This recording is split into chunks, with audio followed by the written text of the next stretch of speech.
Ladies and gentlemen, may I call you to order and open the conference. First of all, I'd like to thank you all for being here. It's encouraging to see such a large turnout. Secondly, perhaps I should introduce myself. My name's John O'Sullivan. I'm the president of the Danube Institute in Budapest. I will say just a few words about what we are. We're a small think tank. We cover the waterfront. We describe ourselves as being classical liberal in economics, conservatives in cultural matters, and Atlanticists in foreign policy. If those of you who are seriously interested in us can turn to our website on the internet. It's www.danubeinstitute.hu, and every one of our conferences, lectures, and debates is in fact available there. We've been in existence since 2013. Now, I want to. We have a very tight schedule today. And if we're not to run out of time, we should all have to keep our remarks fairly tight. I'm going to keep mine extremely tight. I'm going to limit myself to thanking the others who have helped to bring this conference about.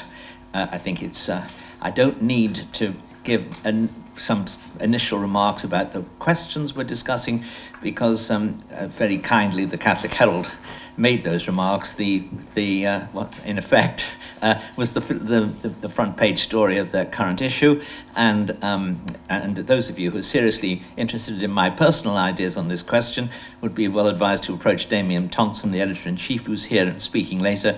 I'm sure he can arrange for you to get a copy, or you can go to the library downstairs where there is one. Yes, there will be some later apparently. So therefore I want to thank a number of people. First is, I'd like to thank the New Culture Forum and its president, Peter Whittle, who is here and who developed the idea of this conference with us. Secondly, I'd like to thank the Catholic Herald, which gave us such a generous publicity by running my article in the current issue. I'd like to thank the Hungarian Embassy for generously hosting the reception later today, and I'd like to welcome the representatives of Hungary Helps, who will be, we will have someone speaking from them later in the conference, one of the major Hungarian aid organizations, in fact, the major one.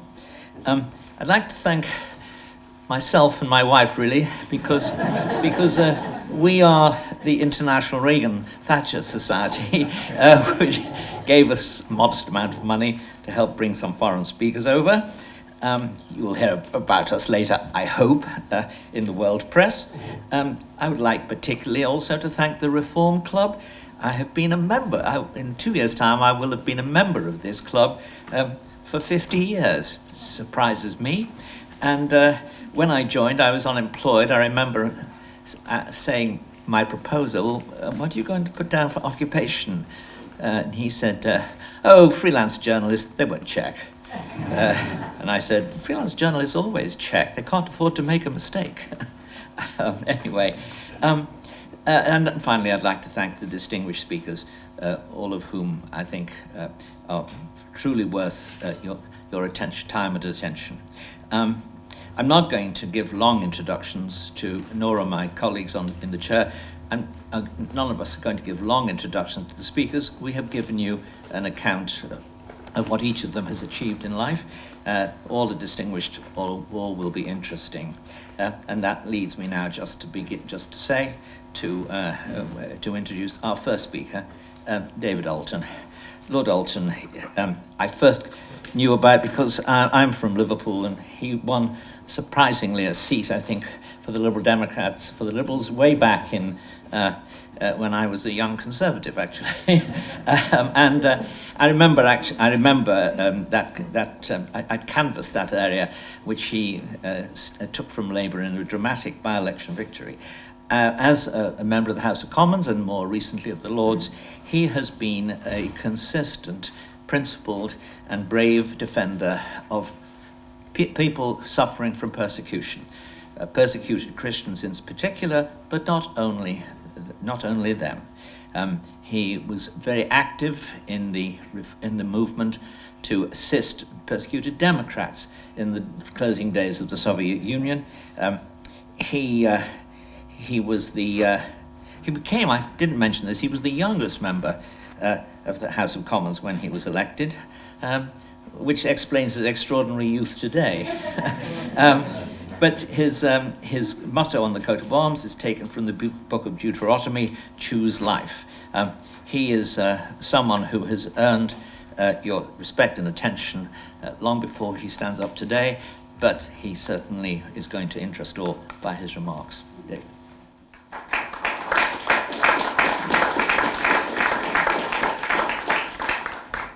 Well, John, not many people would get me out of bed in the north of England at 5 o'clock in the morning to be at the Reform Club at this time of day. You are one of those few people. It's been a great privilege to know you over all these decades. And in fact, it was in the mid-1980s when I was a co-founder with Danny Smith of the Jubilee campaign that John first came in under my radar.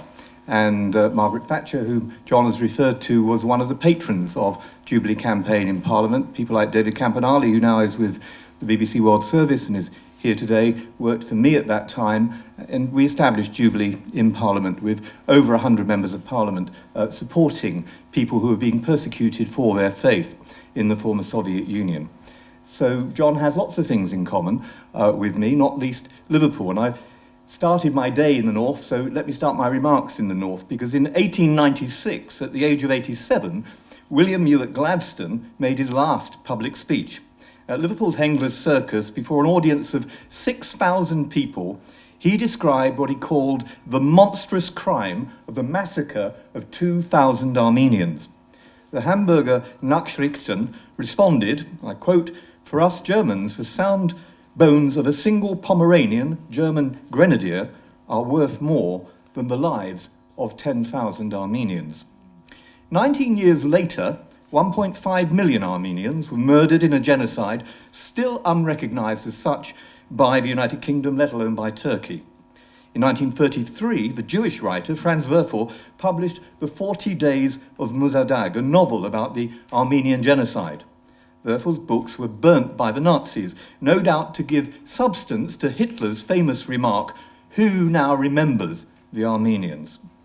From the Armenian genocide to Hitler's concentration camps and the depredations of Stalin's gulags, from the pestilential nature of persecution, demonization, scapegoating, and hateful prejudice, in 1948, the international community created a universal declaration of human rights.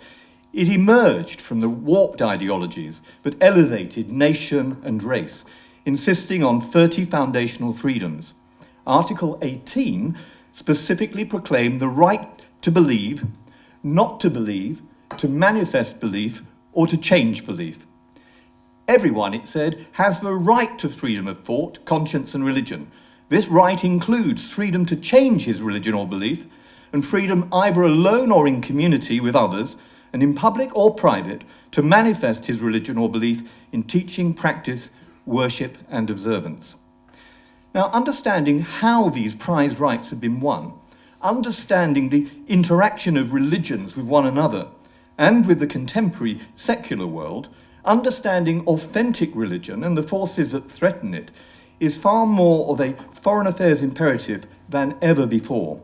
And as I shall argue this morning, the resources and determination that we put into promoting Article 18, often described as the orphaned right, should reflect that reality. It is, friends, the reality of the surveillance, persecution, and incarceration of Christians in North Korea, the demolition of churches in Sudan and China, the reality of unfolding jihad in Nigeria, to outright persecution in Pakistan, from historic attempts to annihilate Christian Armenians to the contemporary genocide of Christians in Iraq and Syria. The aim in all these places is to stamp out the Christian faith wherever it's found. The 1948 Declaration's stated objective was, and again I quote, to realise a common standard of achievement for all peoples and all nations, without distinction to race, sex, language, or religion. Eleanor Roosevelt, the formidable chair of the drafting committee, argued that freedom of religion was one of the four essential freedoms of mankind, asserting that freedom of religion was an international Magna Carta for all mankind. The Hebrew Scriptures are the foundation of such declarations and of justice and the rule of law, but today both are under renewed threat. Recall the violence in the United States last year that led to the deaths of 11 worshippers in a synagogue in Pittsburgh. Reflect that on March the 15th, nearly 15 Muslims were massacred as they gathered for Friday prayers in Christchurch. Remember the 75 Christians murdered in Lahore as they celebrated Easter. Mourn the deaths day after day in northern Nigeria, following the genocide of Christians and Yazidis and other minorities in Iraq and Syria. All tragedies to which hatred of difference can lead. I've just read Stefan Zweig's magnificent The World of Yesterday, Memoirs of a European, published in 1942. Read Zweig if you doubt how quickly a relatively civilized and humane society and a seemingly permanent golden age can be ruthlessly and swiftly destroyed. His masterful autobiography charts the rise of visceral hatred, how scapegoating and xenophobia cultivated by populist leaders can rapidly morph into the hecatombs of the concentration camps. And consider that beyond the ugly spectre of anti-Semitism appearing in mainstream British politics in 2019, that for the first time since 1945, there are Nazis in the Reichstag, that Austria has a coalition government which includes a party whose first leader was an officer of the SS, that Italy has a governing party which is home to fascist throwbacks, while some yellow vests in France might more appropriately wear black shirts after recently being involved in anti-Semitic abuse of the French philosopher Alain Finkielkraut, while the far right is capturing seats from Sweden to Spain. And watch with anxiety the coming elections to the European Parliament. 21st century Project Hate can also be seen in the anti-Semitic memes which accompany digital Nazism, with even the live streaming of mass murders courtesy of multimedia outlets. Other shades of viral hatred, from anti-Semitism to homophobia and overt racism, readily and effortlessly morph from virtual reality into violence.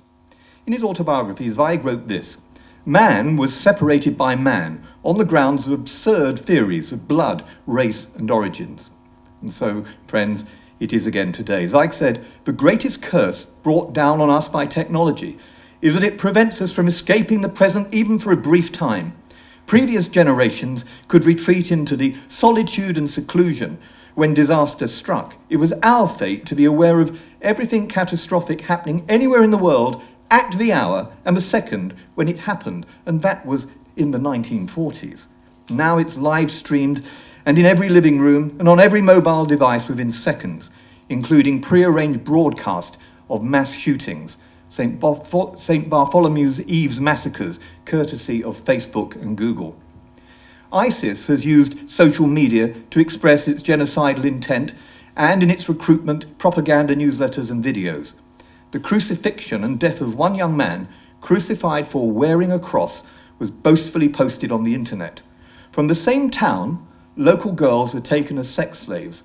ISIS returned their body parts to the front door of their parents' homes with a videotape of them being raped.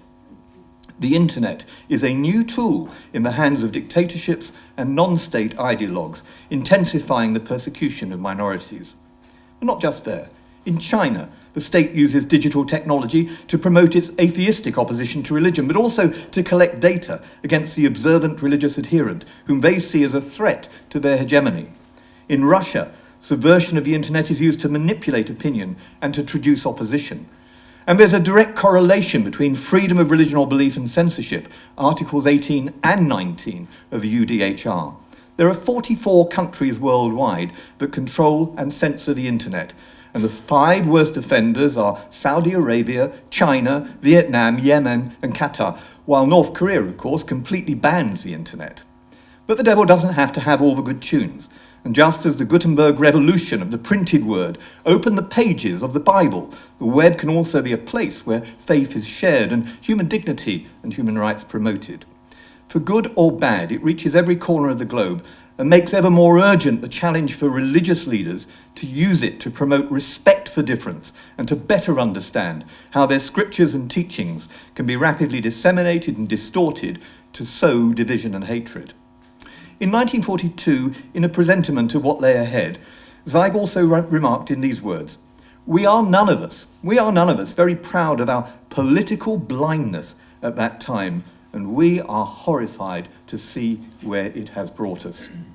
He saw how in the face of indifference and the desire for a quiet life, the thin veneer that separates civilized values from mob rule very quickly cracked, describing how university professors were forced to scrub streets with their bare hands, devout Jews humiliated in their synagogues, apartments broken into and jewels literally torn out of the ears of trembling women, calling it Hitler's most diabolical triumph.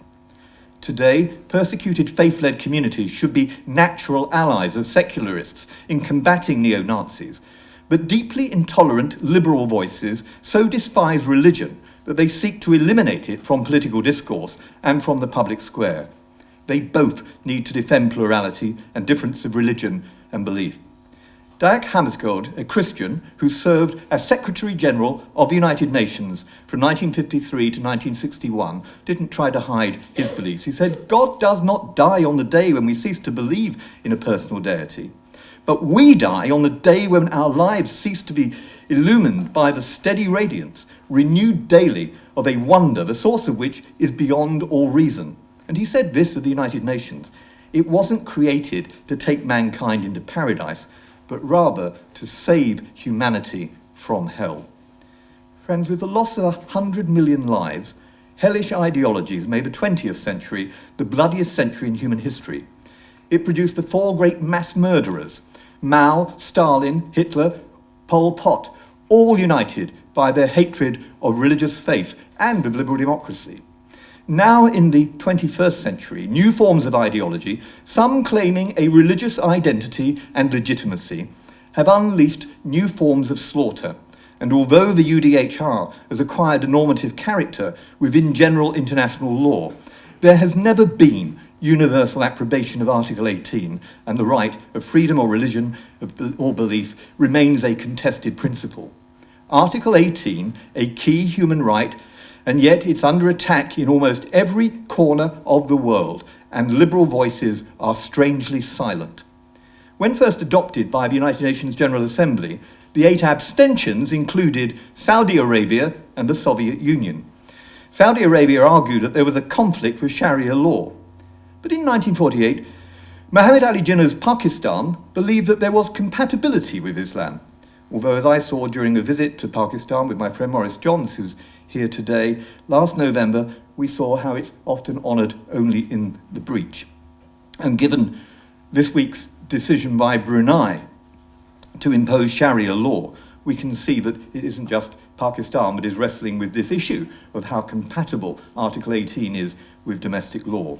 And note that the Christian aid agency Open Doors say that 80% of the persecution of Christians is the work of people who claim to be religious, and most certainly don't subscribe to the principle of religious freedom for all.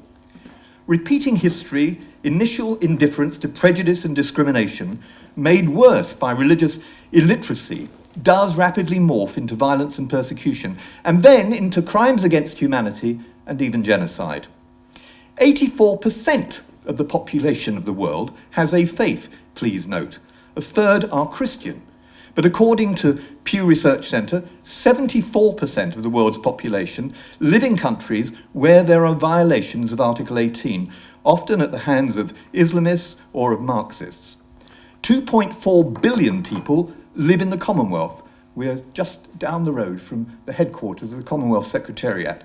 Roughly 1/3 of the world's population, spanning 6 continents, 95% of people in the Commonwealth hold a religious belief, 95%. But around 70% live with high or very high government restrictions on the right to freedom of religion or belief.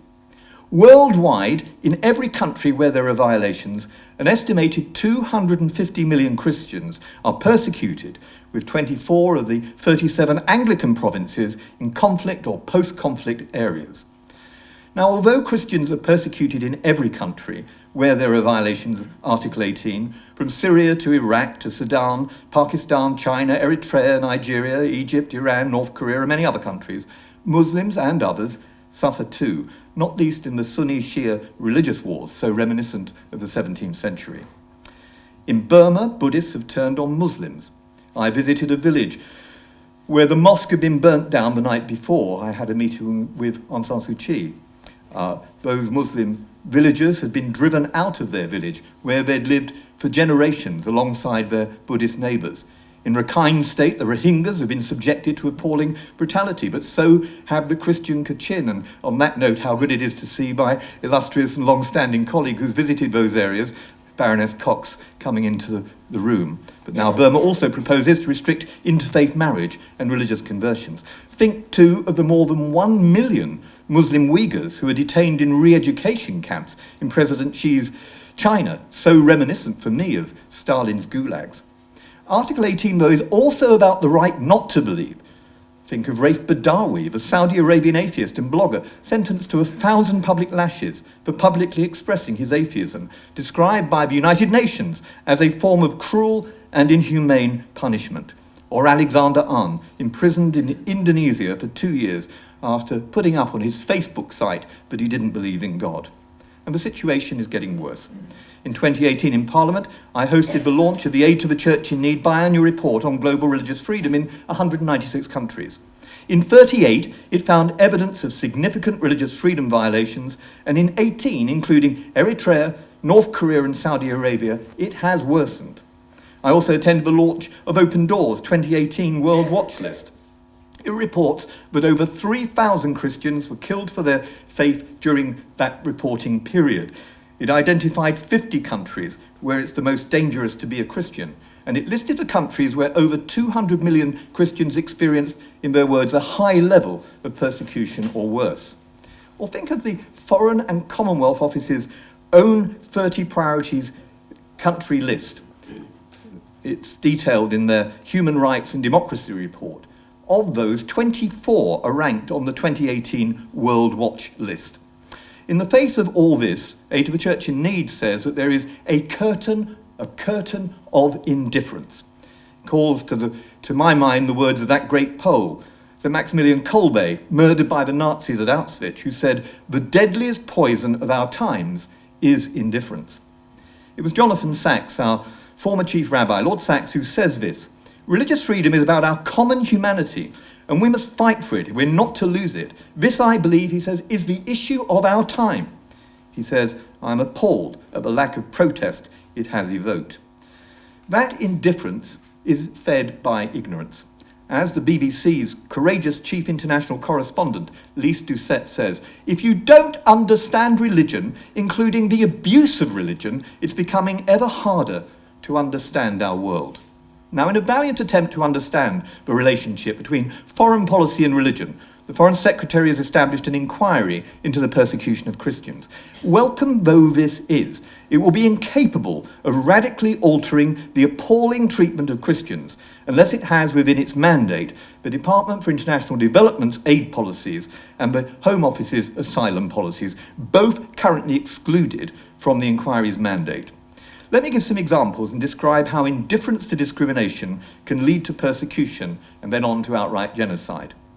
Discrimination can range from last week's news that the Tajik authorities have implemented a new law barring children from attending religious services and the burning of thousands of calendars with Bible verses, to a proposal which I've had emailed to me only this morning before Iraq's parliament to exclude Christian women from a new bill recognising the depredations of ISIS.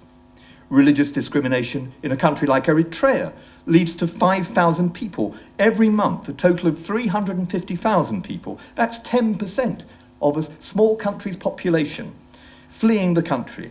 And of course that plays directly into the migration crisis. In Iran, it led to the arrest and detention of 114 Iranians in a single week for suspected proselytization.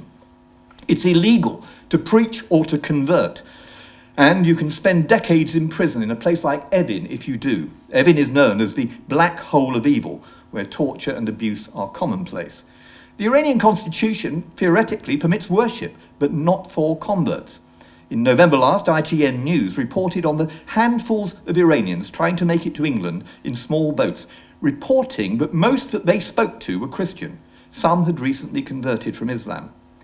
Ignorance can lead to absurd, unjust, and discriminatory asylum decisions by the Home Office, like their recent refusal in dealing with an Iranian convert who was told by an official that Christianity is a religion of violence, and that if he's a true convert, he should trust God and go back to Iran and face the death penalty for his apostasy. Indifference and ignorance can also turn a blind eye to aid policies which consolidate discrimination and worse. Take Pakistan. It receives a staggering £383,000 on average each and every single day in British taxpayers' money. 383,000 each and every single day, £2.8 billion over 20 years. Yet freedom of religion and belief is systematically violated. I've visited and written about the detention centres, where thousands of fleeing Pakistani Christians have been incarcerated. Their exodus undermines the prospect of a diverse and respectful society and fails to harness the skills and commitment of ostracised people who are needed to drive down poverty, to promote sustainability, and to create a good society. Propping up a culture of impunity and degraded servility leads to the murderers of the country's Christian Minister for Minorities, Shahbaz Bhatti, never being brought to justice, and to an innocent woman, Asia Bibi, given the death sentence and wrongly jailed for 9 years for so-called blasphemy. Despite the remarkably brave decision of the country's Supreme Court to affirm her innocence, she has still been unable to leave the country despite her acquittal.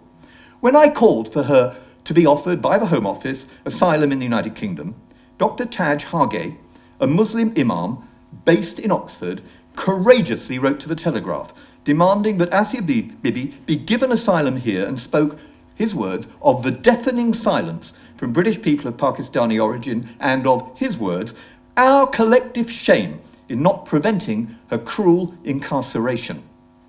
And this same cruelty in Pakistan leads to 2 Christian children being forced to watch as their parents were literally burnt alive in a kiln.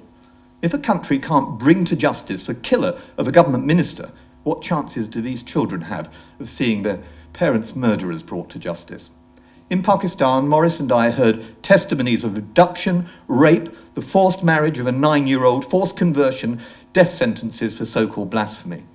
In a leftover from the caste system, menial jobs are reserved for Christians as street sweepers or latrine cleaners.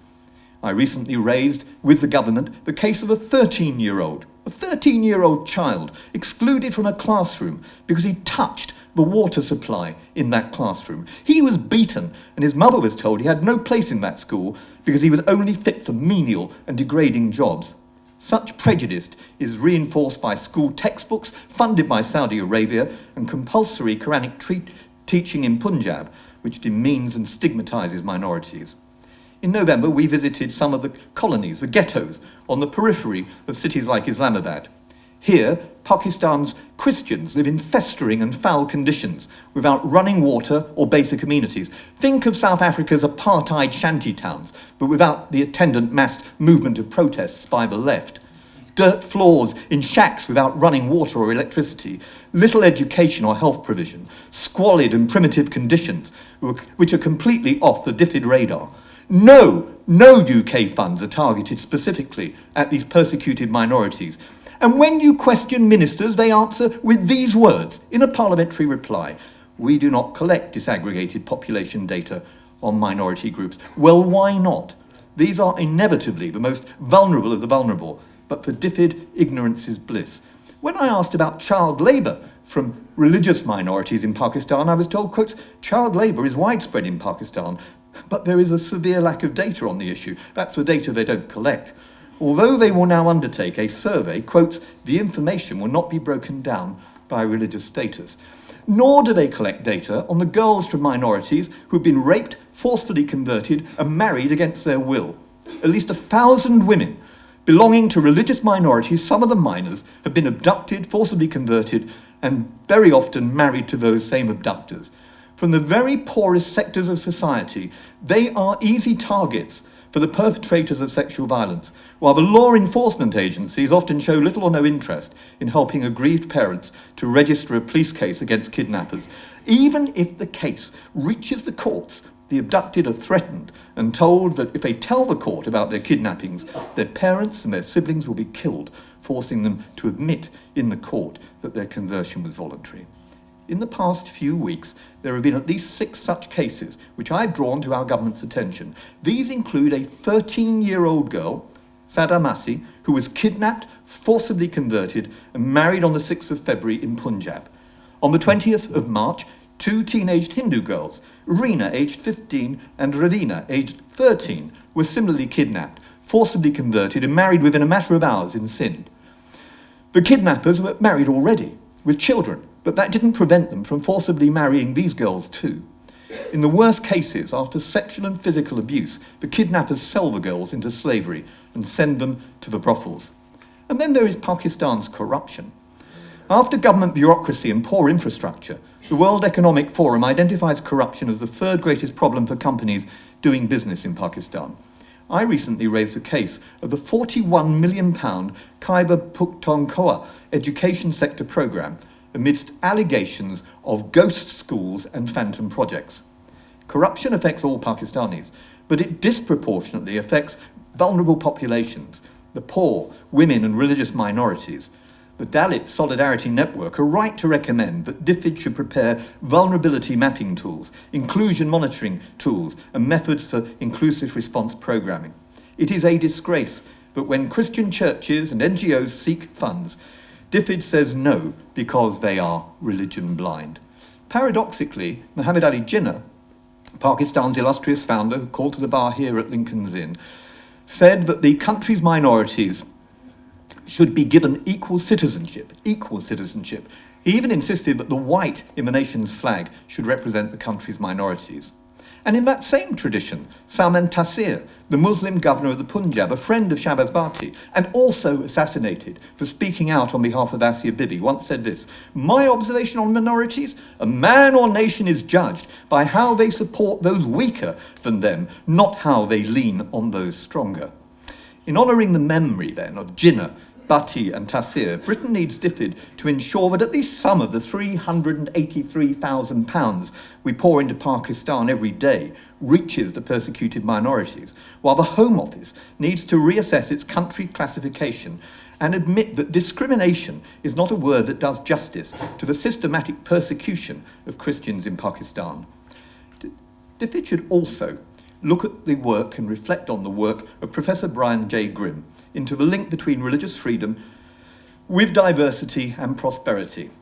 The poorest basket case countries like Pakistan are those who discriminate or persecute it, while the most prosperous, happy and buoyant countries are those who learn to respect difference and uphold religious freedom. In 2014, Professor Grimm examined economic growth in 173 countries and considered 24 different factors that could impact economic growth. He found this: religious freedom contributes to better economic business outcomes, and that advances in religious freedom contribute to successful and sustainable enterprises that benefit societies and individuals. Where Article 18 is trampled on, the reverse is also true, as a cursory examination of the hobbled economies of countries such as Pakistan, Eritrea, North Korea, which Lady Cox and I have visited on several occasions, immediately reveals.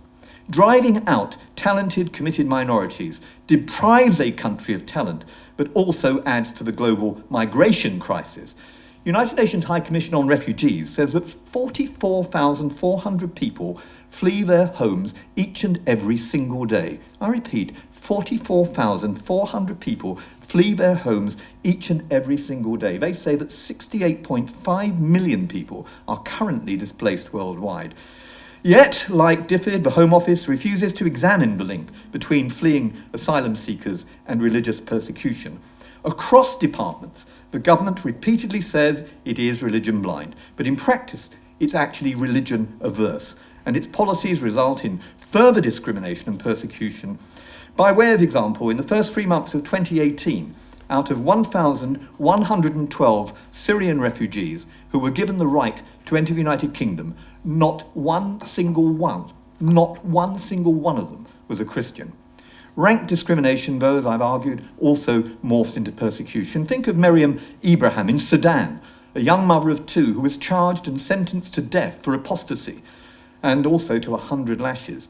Refusing to renounce her faith, and before being freed, she was forced to give birth, shackled in a prison cell. And who can ever forget the execution by ISIS of 21 Egyptian Copts in Libya after refusing to renounce their faith, or the burning or bombing of more than 50 of Egypt's Coptic churches in Egypt's Kristallnacht. In North Korea, the United Nations Commission of Inquiry has concluded that around 200,000 people are incarcerated. They say this is a state without parallel. Along with assassinations, executions and torture, the Commission of Inquiry, which was chaired by Mr. Justice Michael Kirby, the illustrious judge from Australia, said there is an almost complete denial of the right to freedom of thought, conscience and religion. Severe punishments are inflicted on people caught practicing Christianity. One escapee, Hei Wu, a Christian woman, gave graphic evidence to a hearing which I jointly chaired with my friend and colleague Fiona Bruce, Member of Parliament, who is also here today. We jointly chair the All-Party Group on North Korea. And she described her time, Hei Wu described her time inside one of those camps where torture and beatings were routine, and where prisoners were so hungry they were reduced to eating rats, snakes, and even searching for grains in cow dung. Fiona this year has a young North Korean escapee working in her office as an intern for a whole year. A young man who escaped twice from that country, who was tortured after being repatriated by the Chinese on the first occasion. He was going to be sent to one of these camps where Hei Wu said the dignity of human life counted for nothing. Mercifully, he escaped a second occasion and made it to this country, becoming the first North Korean to gain a degree and now a master's degree from Liverpool University, and now working in Parliament. Recall too that on the 27th of March 2016, Easter Sunday, the deaths of at least 75, with over 340 injured in a suicide bombing that hit the main entrance of Gulshan-e-Iqbal Park, one of the largest parks in Lahore. The attack targeted Christians who were celebrating Easter.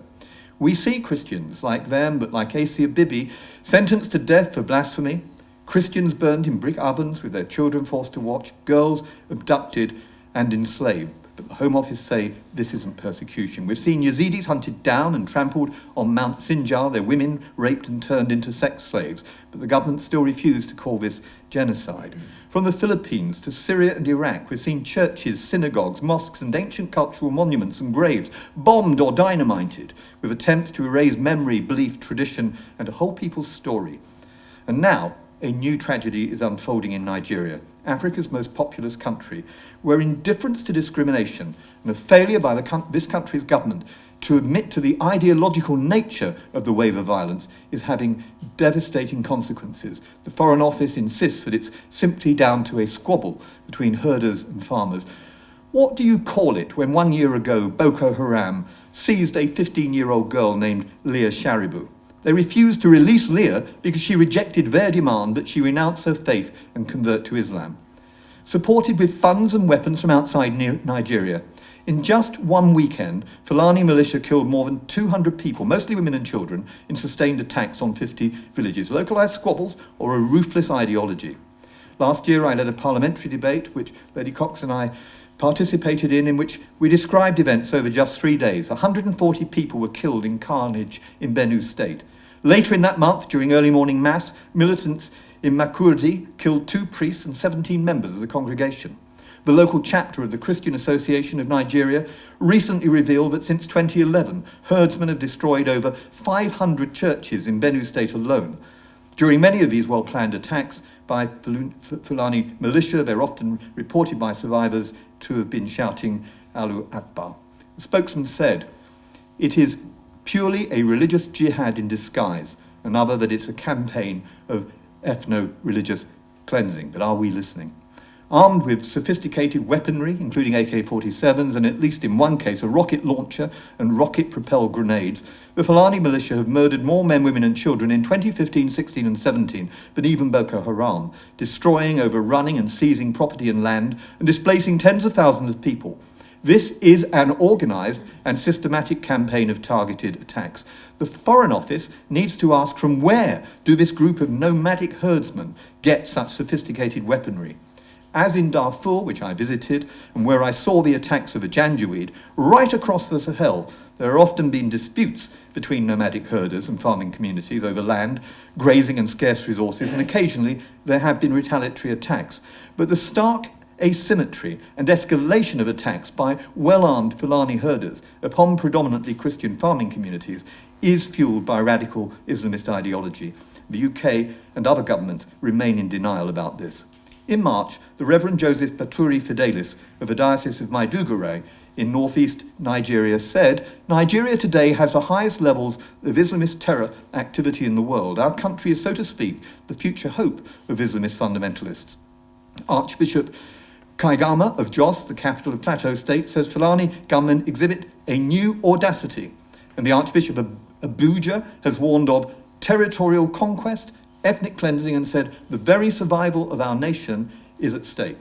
In a statement to President Buhari, issued by the Catholic Bishops' Conference of Nigeria, they said, even in the face of the chaos and barbarity into which our country has been plunged, we have left with no choice but to conclude they are acting on a script that he, the President, approves of. He should no longer continue to preside over the killing fields and mass graveyards that our country has become.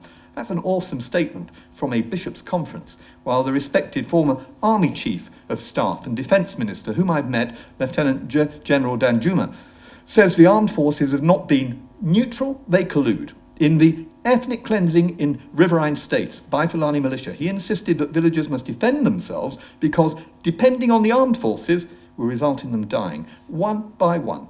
The ethnic cleansing must stop, he says, in all the states of Nigeria, otherwise Somalia will be a child's play. The slaughter of another 130 Christians within 6 recent weeks from the mostly Christian Adara tribe in the state of Kaduna goes virtually unremarked, and yet it's become the new centre of Islamist extremism. The Reverend William Kaura Abba of the Archdiocese of Kaduna says these latest attacks have reduced many village communities to rubble and raised the level of the humanitarian crisis here to one of extreme gravity, adding, the latest wave of killings began on the 10th of February when the Fulani herdsmen murdered 10 Christians, including a pregnant woman, in the village of Ungwa Bade near Kajuru. He described an attack on a 5-year-old where, failing to kill him with a gun and then a machete, the Fulani finally beat him with sticks in an attack that left him paralysed. Father Abba said, not even animals kill people like that. We cannot remain silent. We cannot remain silent in the face of this human slaughter. But friends, where is the international indignation? Where are the flags at half-mast? Where are the protests? In our silence, we become complicit in these atrocities, and we are incredibly selective. Will Nigeria go the way of Sudan, where attempts to impose a theocratic state led to a civil war, to 2 million deaths, partition, and in Darfur to genocide? With increasing numbers of deaths, with 1.8 million Nigerians now displaced, 5,000 widows, 15,000 orphans, and more than 200 desecrated churches and chapels, it's unsurprising that the Nigerian House of Representatives last July described the sustained attacks as genocide. And here is a challenge to teachers in Islamic countries where coexistence is at a premium. One of the finest texts in the Quran says, there is no compulsion in religion. Friends, if that is so, let Article 18 be upheld by good Muslim men and women, along with people of other faiths and none. In the face of these kind of atrocities, as those now unfolding in Nigeria, religious and political leaders have no right to remain silent as another genocide comparable to Rwanda, Darfur or Bosnia plays out its macabre and lethal consequences. Remind yourselves that the crime of genocide, the crime above all crimes, was defined by the Polish Jewish lawyer Raphael Lemkin, who lost 49 of his relatives in the Holocaust. Combined with his own family's experience, he'd studied the Armenian genocide, the massacre of Assyrian Christians in Simele in Iraq in 1933. Raphael Lemkin argued that international cooperation is needed to liberate mankind from such an odious scourge. So the 1948 Convention on the Prevention and Punishment of the Crime of Genocide, which sits alongside the Universal Declaration of Human Rights, states that the 149 signature countries have a moral and legal duty to undertake to prevent and to punish such events. But do they? Think back to the obvious early warning signs of danger in northern Iraq. Canaries were singing in the mine to warn of impending danger, just as they are in Nigeria today. On the 26th of November 2008, I specifically drew attention in the House of Lords to the Chaldeans, the Syriacs, the Yazidis and other minorities whose lives are endangered on the Nineveh plains, and subsequently through questions and interventions in Parliament on a further 65 occasions. On April the 1st, 2016, following mass executions at Mount Sinjar, I drew attention to accounts of crucifixions, beheadings, systematic rape and mass graves, and called, as my colleague Fiona Bruce did in the House of Commons, for UK policies to reflect these realities in our asylum, aid and security policies, and about the naming of genocide for what it is. This is about the annihilation of people and their stories and culture. It was Edmund Burke who once remarked, "Our past is the capital of life." That is why ISIS and their fellow travellers from Boko Haram to the Taliban think nothing of defiling Shia mosques, destroying Christian churches, blowing up Afghanistan's Bamiyan Buddhas, and eradicating Mali's Sufi monuments. This slow burn genocide, human and cultural, began with the Armenians, seeks to eliminate humanity's collective memory and to eliminate difference and diversity.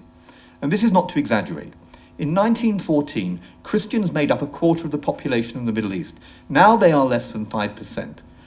Last Easter, speaking about this remnant, His Royal Highness the Prince of Wales said that he'd met many of those people from those decimated communities. He said, "I've been so deeply moved and humbled by their truly remarkable courage and by their selfless capacity for forgiveness, despite all they have suffered. But now consider what happens after the genocide when these embattled brave people try to return to their homes and communities or to seek justice." In 2017, ministers confirmed to me that funding would be available for 80 projects benefiting Yazidis and 171 benefiting Christian communities targeted by ISIS. £40 million had been earmarked for urgent humanitarian assistance and £25 million for UN stabilised efforts. On their return to the region, 746,000 Iraqis from these communities were meant to benefit from these funds. Over subsequent months, news circulated that the money wasn't reaching the affected communities. And one of the main reasons for this was corruption. NGOs drew this to the attention of ministers, and I attended a meeting with ministers here in London at which the details of a phantom project were described. At the end of 2017, in response to a Freedom of Information request, DFID refused to provide information describing how these projects were benefiting those minorities and how they were being implemented. DFID relied on several exceptions to justify their refusal. They said that disclosure might or could prejudice relations between the United Kingdom, Iraq and international organisations or courts, and would or might prejudice the prevention or detection of crime. Look, such information could easily have been disclosed without identifying any details that could jeopardise the various interests cited. This is public money, and taxpayers are entitled to know how it's being spent and who is benefiting. And I might add that when comparable concerns about corruption in Iraq were raised with the United States administration, they responded with admirable urgency, transparency and openness, initiating internal Inspector General investigations into the destination of US funds, which had been sent via the United Nations Development Programme, and which itself, the programme itself, has initiated several internal investigations into these allegations of corruption, but not DFID. So much for restitution, but what about our duty to punish and hold those accountable who carried out these atrocities? Over many years, the government's response to the question of genocide determination has been the same. This is simply for the international judicial system. And they are all either inadequate, non-existent, or compromised by Security Council vetoes. So they don't make the determination, regardless of the evidence, to support such a determination. As it stands, the government don't have any formal mechanism that allows for the consideration and recognition of mass atrocities that meet the threshold for genocide determination as defined by the Genocide Convention. So how can they fulfil their duty to protect, prevent and punish? It's a circular argument. The lack of a formal mechanism, whether grounded in law or policy, has been severely criticised in a Foreign Affairs Select Committee report published by the House of Commons in December 2017. And I have laid before Parliament in the House of Lords and Fiona Bruce in the House of Commons a bill which seeks to address the lack of a formal mechanism to make the determination of genocide. Having just commemorated the 70th anniversary of the Genocide Convention, it's high time the government looked at new approaches to ensure that they are fully equipped and compliant to fulfil their obligations under the Convention and to bring those responsible to justice. Instead of justice, too often we salve our consciences and boast of the money we send, regardless of how it's spent, but that is no substitute for real engagement. So let me conclude. I think back to a visit I made to a 1,900-year-old Syrian Orthodox community in Tur Abdin, which during my visit was literally under siege. On return, I was told by our UK representative that his role was to represent Britain's commercial and security interests, that religious freedom was a domestic matter in which he didn't want to become involved. Happily, the British public don't share that indifference. The Comres poll found that nearly half of all British people expect their politicians to understand religion and belief. They understand that you cannot disinvent religion. You can't order people to leave their faith at home. And properly harnessed, they know that religion can be a force for great good in society. However, it's blindingly obvious that liberal democracy simply doesn't understand this. At best, the upholding of Article 18 has only Cinderella status. And meanwhile, the classic contours of genocide continue to unfold as never again happens all over again from Nigeria to Burma. On 42 occasions since 2000 in Parliament, I've raised the plight of Burma's Christian minorities, and on 58 occasions I've raised the plight of the Rohingya Muslims, but we do little or nothing to prevent, protect, or to punish. Our best weapon in preventing genocide, persecution and discrimination must surely be the systematic and determined promotion of religious freedom. Multiple dangers confront humanity today: resurgent nationalism, egged on by dictators and autocrats, Islamist and neo-Nazi terrorism, refugees and mass migration, digital technology and cyber warfare, varying forms of totalitarianism, ideologies hostile to free societies, the proliferation of weapons of mass destruction, the abject failure to resolve conflicts, whether in the Yemen, Sudan, Syria or Afghanistan, let alone the blights of natural disasters, famine, poverty and inequality. But it's increasingly obvious that liberal democracy simply doesn't understand the power of the forces that opposes it, or how best to counter them. It is, friends, a moral outrage that whole swathes of humanity are being murdered, terrorized, victimized, intimidated, deprived of their belongings and driven from their homes simply because of the way they worship God or practice their faith. In this new dispensation, as secular liberalism has become increasingly intolerant of religion, old certainties have been displaced, while ideology is used to pursue their beliefs by the ideologues in a matter that countenances no alternative view of life. It is against this backdrop that we must insist on the importance of religious literacy as a competence, encourage government departments to produce strategies, provide adequate resources, to make religious literacy training available for their staff, and recognise the crossover between freedom of religion and belief and a nation's prosperity and stability. And from the comfort of our fragile liberal democracies, we can also learn a lot and even be inspired by the suffering of those denied this foundational freedom. It was Dietrich Bonhoeffer, the great Protestant theologian, executed by the Nazis, who said, "Not to speak is to speak, not to act is to act." Far too often we have been guilty of both silence and inaction. I hope that this excellent conference, John, will spur us all into speaking up and to acting. Thank you for listening.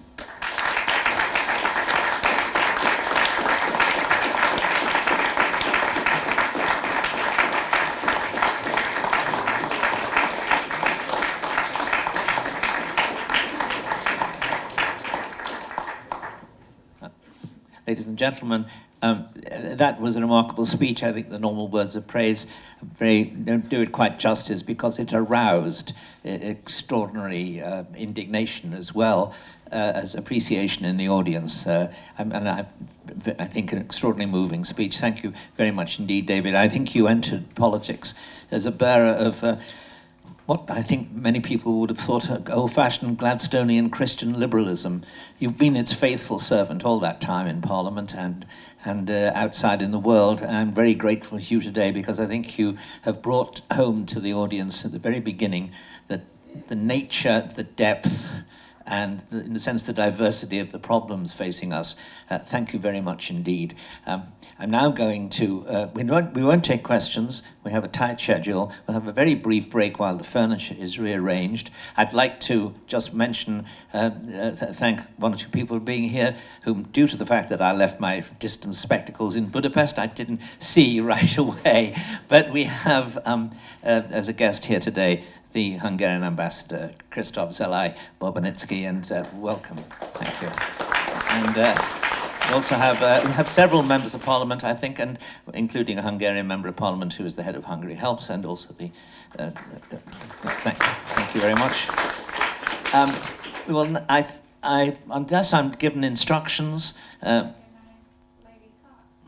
Yes, Caroline Cox, and I think Fiona Brute. Yes, hello, Caroline. And Ian Paisley. So, thank you very much indeed. And now we will briefly break and reassemble to hear the panel. Would the next panelists come forward, and Peter Whittle, who is taking over the chair from the New Culture Forum.